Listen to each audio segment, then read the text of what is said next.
افغیر دین اللہ یبغون، کیا یہ لوگ اللہ کے دین کے سوا کوئی اور دین اختیار کرنا چاہتے ہیں؟ اللہ کے دین سے مراد کیا؟ اللہ کو حاکم مانو، مطاع مطلق مانو، ان الحکم الا للہ، اور یہ کہ اس کے تحت اپنی پوری زندگی دے دو، یہ دین اللہ ہے۔ اذا جاء نصر اللہ والفتح ورأیت الناس يدخلون فی دین اللہ افواجا، اسی معنی میں لوگ جو ہے فوج در فوج اللہ کے دین میں داخل ہو رہے تھے۔ ہم مانتے ہیں اللہ کو، وہ ایک ہے، اکیلا ہے، ہم مانتے ہیں محمد کو، وہ اللہ کے رسول ہے، اللہ کے نمائندے ہیں، اور ہم نے اطاعت قبول کر لی اللہ کے اور اس کے رسول کی۔ تو فرمایا فغیر دین اللہ یبغون وَلَهُ أَسْلَمَ مَنْ فِي السَّمَاوَاتِ وَالْأَرْضِ طَوْعًا وَكَرْهًا وَإِلَيْهِ يُرْجَعُونَ، حالانکہ اسی کے سامنے سر بسجود ہے، اسی کے سامنے سر جھکائے ہوئے ہیں، سر اطاعت خم کیے ہوئے ہیں وہ سب جو آسمانوں میں ہیں اور جو زمین میں ہیں، طَوْعًا وَكَرْهًا، چاہے دلی آمادگی کے ساتھ اور چاہے جبری مجبوری طور پر۔ یہ پوری کائنات میں سورج جو ہے وہ کس کا حکم مان رہا؟ اللہ کا مان رہا ہے۔ تو اور وہ کرم جو نظام بنا دیا، اس کے لیے جو قانون بنا دیا ہے، اس کے مطابق وہ ہے، اپنا کام کر رہا ہے۔ اس کے بھی دو جو ہے وہ گردشیں ہیں، اس کی جو محوری گردش بھی ہے اور اس کی دوری گردش بھی ہے، لگا ہوا اس کام کے اندر۔ زمین کے لیے جو ہے معین ہوا، زمین کر رہی ہے، یہ اللہ تعالیٰ کے سامنے گویا کہ سر اطاعت خم کیے ہوئے ذی شعور ہستیوں میں سے ملائکہ ہیں، اللہ کے سامنے سر تسلیم خم کیے ہوئے، طوعاً وکرہا وإلیہ یرجعون، اور بالآخر اسی کی طرف لوٹا دیے جائیں گے۔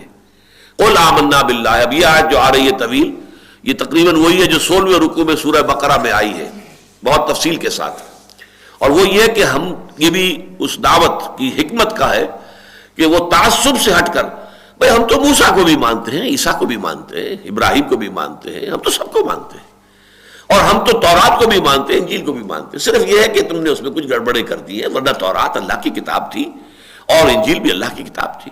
یہ ہمارا انداز ہے۔ قل آمنا باللہ، کہیے ہم ایمان لائے اللہ پر، وما انزل علینا، اور اس پر بھی جو ہم پر نازل کیا گیا قرآن حکیم، وما انزل علی ابراہیم و اسماعیل و اسحاق و یعقوب والاسباط وما اوتی موسیٰ و عیسیٰ والنبیون من ربہم۔ بالکل اسی طریقے سے یہ آیت جو ہے سورہ بقرہ کے 16ویں رکوع میں، جس پر کہ تقریباً جو سمجھیے کہ پہلا پارہ ختم ہو رہا ہے، وہاں پہ یہ الفاظ موجود ہیں۔ ہم ایمان رکھتے ہیں اللہ پر بھی، اور اس پر بھی جو ہم پر نازل کیا گیا، اور اس پر بھی جو نازل کیا گیا ابراہیم پر اور اسماعیل پر اور اسحاق پر اور یعقوب پر، والاسباط، ان کی اولاد پر، وما اوتی موسیٰ و عیسیٰ، اور جو کچھ دیا گیا موسیٰ کو اور عیسیٰ کو، اس لیے کہ حضرت موسیٰ اور یعقوب کے درمیان بھی آخر ایک نبی کو تو ہم جانتے ہیں، حضرت یوسف علیہ السلام، تو نبی کو وہی تو یقیناً آئی ہے، چاہے اس کا کوئی صحیفہ موجود ہے یا نہیں ہے، لیکن وہی کے بغیر تو نبی نہیں ہوتا، اور ہو سکتا ہے اور بھی کوئی نبی ہو جن کا تذکرہ قرآن نے نہ کیا ہو۔ آخر حضرت یوسف کے اور حضرت موسیٰ کے درمیان تقریباً 400 برس کا فصل ہے، تو اس میں کیسے ہو سکتا ہے کہ نبی نہ آئے ہو؟ وہ اسباط میں لے آئے جو کچھ کے نازل کیا گیا ابراہیم پر۔ اب ابراہیم وہ ہے کہ جس پر جا کر یہ تینوں مذہب جڑ جاتے ہیں، ہمارے بھی حضور کے جد امجد ابراہیم، اور یہودیوں اور عیسائیوں کے لیے بھی حضرت ابراہیم علیہ السلام ہی کی نسل سے یہ بنی اسرائیل جو ہے یہ قوم بنی، اور اس میں انبیاء آئے، اور اسی کی آخری کڑی حضرت عیسیٰ ہے۔ وما اوتی موسیٰ و عیسیٰ، جو کچھ دیا گیا موسیٰ کو اور عیسیٰ کو، والنبیون من ربہم، اور جو کچھ دیا گیا تمام نبیوں کو ان کے رب کی طرف سے، لا نفرق بین احد منہم، ہم تفریق نہیں کرتے ہرگز ان میں سے کسی ایک کے مابین بھی، ونحن لہ مسلمون، اور ہم تو بس اس اللہ ہی کے فرما بردار ہیں، اسی کے سامنے ہم نے سر اطاعت خم کر دیا ہے۔ تفریق اور تفضیل کے فرق کو سمجھ لیجئے۔ تفریق یہ کہ ایک کو مانے ایک کو نہ مانے، فرق کر دیا، اس کو ہم مانتے اس کو نہیں مانتے۔ تفضیل یہ کہ ایک کے رتبے کو بلندتر مانے دوسرے کے رتبے سے، تو تفضیل کے ہم قائل ہیں۔ تلک الرسل فضلنا بعضهم علی بعض، یہ تیسرا پارہ شروع ہی ہوتا ہے اس آیت سے۔ یہ رسول ہیں کہ جن میں سے ہم نے بعض کو بعض پر فضیلت دی ہے، اور افضل الرسل، تمام انبیاء اور رسل میں افضل ترین محمد الرسول اللہ صلی اللہ علیہ وسلم۔ اگرچہ بعض جزوی اعتبارات سے کسی دوسرے نبی کو حضور پر بھی فضیلت ہو سکتی ہے، تو یہ علیحدہ بات ہے بالکل۔ خلت جو ہے واتخذ اللہ ابراہیم خلیلا، یہ جو خلت کا جو ہے یوں سمجھیے جامع وہ اللہ نے پہنایا ہے حضرت ابراہیم علیہ السلام کو، یہ ان کی امتیازی شان ہے۔ تو فرمایا ہم فرق نہیں کرتے ان کے درمیان کہ ہم ایک کو مانے دوسرے کو نہ مانے۔ اور ہم تو اللہ ہی کے سامنے سر تسلیم خم کرتے ہیں. وَمَن يَبْتَغِ غَيْرَ الْإِسْلَامِ دِينًا فَلَن يُقْبَلَ مِنْهُ. اس سے پہلے ہم پڑھ چکے ان الدین عند اللہ الاسلام، اسی سورہ مبارکہ میں. یہ گویا کہ مثبت انداز میں بات تھی. اب دین اللہ کے لیے صرف اسلام ہے. اب قیامت تک سوائے اسلام کے کوئی اور دین اللہ کے ہاں مقبول نہیں. وَمَن يَبْتَغِ غَيْرَ الْإِسْلَامِ دِينًا فَلَن يُقْبَلَ مِنْهُ. جو کوئی چاہے گا اسلام کے سوا کوئی دین اختیار کرنا، وہ اس کی طرح جانب سے قبول نہیں کیا جائے گا. وَهُوَ فِي الْآخِرَةِ مِنَ الْخَاسِرِينَ. اور وہ آخرت میں نہایت خسارہ پانے والوں میں سے ہوگا. کیف یہدی اللہ قوما کفروا بعد ایمانہم. کیسے اللہ تعالیٰ ہدایت دے گا ان لوگوں کو جو ایمان لانے کے بعد کفر پر اڑ گئے. یہ ایمان لانے کے بعد کفر پر اڑ گئے، اس کا ایک تو ہے تاریخی پس منظر. تاریخی پس منظر یہ ہے کہ جیسے جیسے حضور تشریف لائے تھے مدینے میں، ابتدا میں یہودیوں کا رویہ نرم رہا، اور اس کے اندر بعض چیزیں اللہ تعالیٰ کی حکمت کی وجہ سے ایسی شامل ہو گئی تھی کہ حضور نے چونکہ اب رخ کیا بیت المقدس کی طرف، تو انہوں نے سمجھا کہ یہ تو ہمارے کیمپ فالوورز ہیں، جو ہمارا قبلہ ہے وہی ان کا قبلہ ہے. انہوں نے لیکن اب جیسے جیسے حضور کو تمکن حاصل ہوا، اور پھر سب سے بڑا معاملہ یہ ہوا کہ جب قبلہ بدل گیا، تحویل قبلہ کے بعد اب آگ لگ گئی ان کے اندر کہ یہ تو کوئی بالکل نیا معاملہ اب ہے، یہ ہمارا سلسلہ منقطع ہو گیا ہے.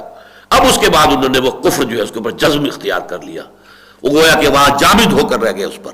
تو ایک تو اس کا تاریخی پس منظر ہے، اور ایک ہے باطنی پس منظر. دلوں میں ان کے علماء پہچان چکے تھے یہ محمد اللہ کے رسول ہیں. یعرفونہ کما یعرفون ابناءہم. تو دل کا ایمان موجود تھا لیکن زبان سے کفر کر رہے تھے. یہ کفروا بعد ایمانہم، جبکہ ان کے دل ایمان لا چکے ہیں لیکن وہ کفر کر رہے ہیں. اس کی مثال سورہ نحل کے اندر، سورہ نمل میں موجود ہے. وَجَحَدُوا بِهَا وَاسْتَيْقَنَتْهَا أَنفُسُهُمْ ظُلْمًا وَعُلُوًّا. انہوں نے انکار کیا اس کا، اگرچہ ان کے دل جو تھے، ان کے نفس یقین کر رہے تھے کہ بات صحیح ہے، لیکن ظلم اور زیادتی کی بنیاد پر انہوں نے انکار کیا. ہوتا یہ ہے کہ آپ دل میں کبھی کوئی بحث مباحثہ ہو رہا ہے آپ کا کسی کے ساتھ، تو آپ دل میں قائل ہو گئے کہ اس کی بات صحیح ہے، دلیل اس نے بہت وزنی دی ہے. اب شرافت کا طریقہ تو یہ کہ مان لیجئے. ماننے میں یہ ہے کہ گویا کہ آپ ہار گئے، وہ جیت گیا، اور اس ہار کو قبول کرنے کو تیار نہیں. اب کج بحثی میں ادھر سے ادھر، ادھر سے ادھر، پیترا بدل کر بات کیونکہ ماننی نہیں ہے، ہٹ دھرمی کا ثبوت جب دینا شروع کیا تو یہ معاملہ ہو جاتا ہے کہ ان کے ساتھ ہو گیا تھا کہ ماننے کے بعد، ایمان لانے کے بعد، دل ان کے ایمان لا چکے تھے لیکن انہوں نے انکار کیا، یا یہ کہ پہچان چکے تھے حضور کو لیکن اب انہوں نے انکار کر دیا. وَشَهِدُوا أَنَّ الرَّسُولَ حَقٌّ. وہ گواہی دیتے رہے ہیں اس بات کی کہ رسول حق ہے، یعنی کوئی زبانی کلامی بھی کہتے ہیں ہاں ٹھیک ہے جو کچھ کہہ رہے ہیں واقعی بات صحیح ہے، تورات میں واقعی ایسا لکھا ہوا ہے، جو محمد کہہ رہے ہیں ٹھیک ہے، لیکن اب آ کر وہ جامد ہو گئے کفر پر. وجاءہم البینات. جبکہ ان کے پاس بینات آ چکی ہیں، واضح دلیلیں آ چکی ہیں، روشن دلائل آ چکے ہیں. واللہ لا یہدی القوم الظالمین. اور اللہ تعالیٰ ایسے ظالم لوگوں کو ہدایت نہیں دیتا، یعنی زبردستی ہدایت نہیں دیتا. ہدایت کا تو آپشن ہے، جو چاہے اختیار کرے اور جو چاہے غلط راستے پر چلا جائے. اولئک جزاؤہم ان علیہم لعنۃ اللہ والملائکۃ والناس اجمعین. یہ بھی تقریباً وہی الفاظ ہیں جو سورہ بقرہ کے 19 رکوع میں آپ کو ملیں گے.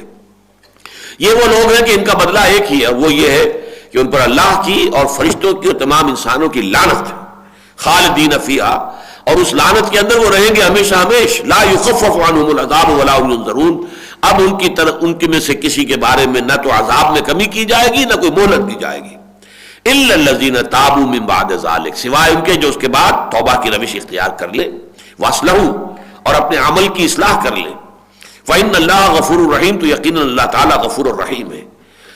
الا الذین کفروا بعد ایمانہم. ان الذین کفروا بعد ایمانہم. یقینا جو لوگ ایمان لانے کے بعد کفر پر اڑ گئے، مراد وہی ہے. دونوں پس منظر ذہن میں رکھیے کہ جو ابتدا میں کچھ نہ کچھ مان رہے تھے، آتا قلیلا وعقدا، جیسے سورۃ النجم میں آئے الفاظ، کوئی مانا پھر رک گیا. اسی طریقے سے انہوں نے شروع میں کچھ ماننا شروع کیا تھا، بعد میں جو ہے وہ جامد ہو گئے. یا یہ کہ دل میں تو وہ پوری طریقے سے جان چکے تھے لیکن زبان سے انکار کر رہے ہیں. ان الذین کفروا بعد ایمانہم ثم ازدادوا کفرا. پھر وہ اپنے کفر میں بڑھتے چلے گئے. لن تقبل توبتہم. ان کی توبہ اب کبھی قبول نہیں ہوگی. وَأُولَٰئِكَ هُمُ الضَّالُّونَ. اور یہی لوگ ہیں کہ جو انتہائی گمراہ ہیں، بھٹک گئے ہیں. ان الذین کفروا وماتوا وهم کفار. یقیناً وہ لوگ کہ جو مرے اسی حال میں، جنہوں نے کفر کیا اور مرے اسی حال میں کہ وہ کافر تھے. فلن يقبل من احدهم ملء الارض ذهبا ولو افتدى به، تو ان میں سے کسی ایک سے زمین کے برابر سونا بھی اگر وہ پیش کرے گا فدیے کے طور پر تو قبول نہیں کیا جائے گا۔ یہ گویا کہ تعلیق بالمحال اسے کہتے ہیں کہ ایک بات ایسی کہ جو ناممکن ہو اس کے ساتھ کسی چیز کو باندھ دیا جائے تو گویا کہ وہ شے بھی ناممکن ہو گئی۔